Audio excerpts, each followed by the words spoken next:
J'ai quelqu'un à vous présenter. En fait, c'est une femme qui incarne à elle seule la lutte contre la répression et le profilage politique. C'est quelqu'un qui lâche pas, vous l'avez vu, qui ne faiblit pas non plus dans ses idéaux.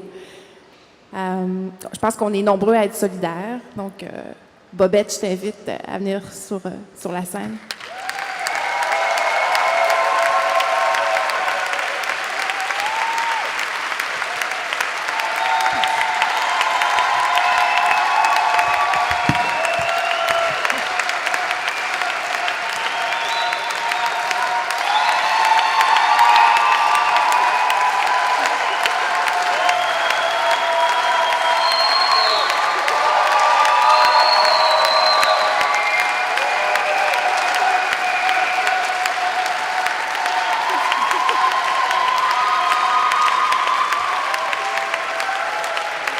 Merci.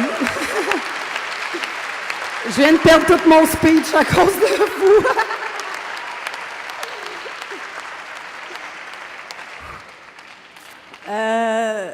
Merci beaucoup. Merci beaucoup, beaucoup. Ça me fait vraiment chaud au cœur. Je voudrais remercier tout d'abord vraiment du fond de mon cœur GAPA et Madoc pour avoir réalisé les 2 courts-métrages, surtout ceux-là qui me concernent. On a passé de bons moments ensemble. Ça a été très émouvant par moments, mais c'est la game qu'on a décidé de jouer. Je vais vous parler un peu du profilage politique. Comme on l'a vu dans les 2 derniers courts-métrages, le profilage politique peut être appliqué de différentes manières. Dans le premier, on a vu que le profilage politique peut être appliqué sur une personne en particulier. Puis dans le deuxième, on peut voir que le profilage politique peut être appliqué sur un groupe d'individus basé sur la connotation politique de leurs idéaux. Le profilage politique, ça vient pas d'hier. Ça fait des dizaines d'années que ça existe à Montréal. Puis ça devient de plus en plus flagrant si on regarde juste comment, par exemple, ils appliquent la loi P6. Il y a malheureusement de plus en plus de militants et militantes qui se font profiler. Je suis pas toute seule. En ce qui concerne moi, le SPVM, c'est pas réveillé un matin puis c'est dit bon ben elle, on va se mettre à la profiler. Ça a été une escalade. Ça a commencé en 2010-2011 avec juste 2-3 policiers qui me profilaient. Après, en 2012-2013, c'était rendu un peloton de la brigade urbaine au complet.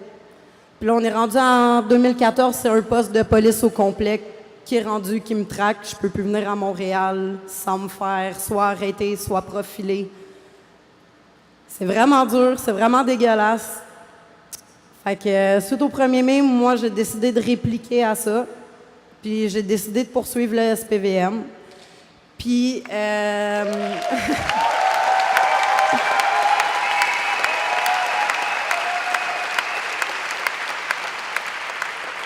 Avec les avocats, qu'est-ce qu'on essaye de faire? Oui, je suis en train de poursuivre pour coups et blessures, mais on essaye de mettre de l'avant le profilage politique. Puis je suis pas la seule. Il y a beaucoup de causes pendantes présentement. Il y a beaucoup de monde qui sont en train de poursuivre le SPVM pour profilage politique. Là, pour le moment, le SPVM, ils rient. Ils se font du fun à nous profiler, mais ils vont pas rire tantôt quand ils vont tous recevoir des dates de cours.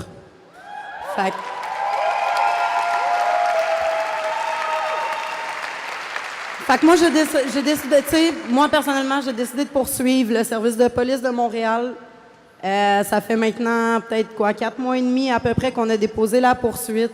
Puis c'est pas évident. Poursuivre un service de police, c'est pas facile. J'ai sous-estimé mes adversaires. Ça prend beaucoup de temps, beaucoup d'énergie. Ça bouffe le moral. Mais si je restais les bras baissés, si je me mettais les mains dans les poches, je leur donnais le gros bout du bâton. Ils allaient gagner. Puis ça, c'est important de ne pas laisser au SPVM instaurer le climat de peur qu'il essaie d'instaurer entre chacun et chacune de nous.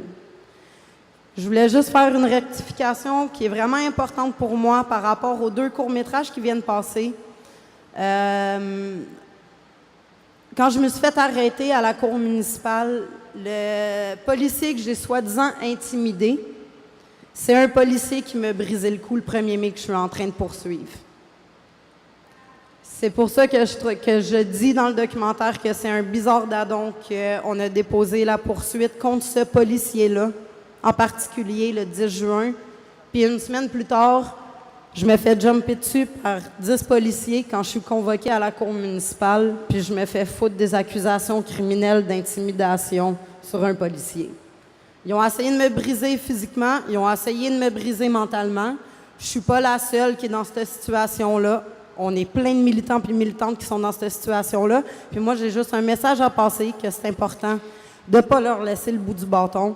Puis je terminerai juste en vous invitant à un rassemblement que le COBP, la CLAC puis la IWW organisent au prochain conseil municipal à l'Hôtel de Ville pour dénoncer le profilage politique. Merci.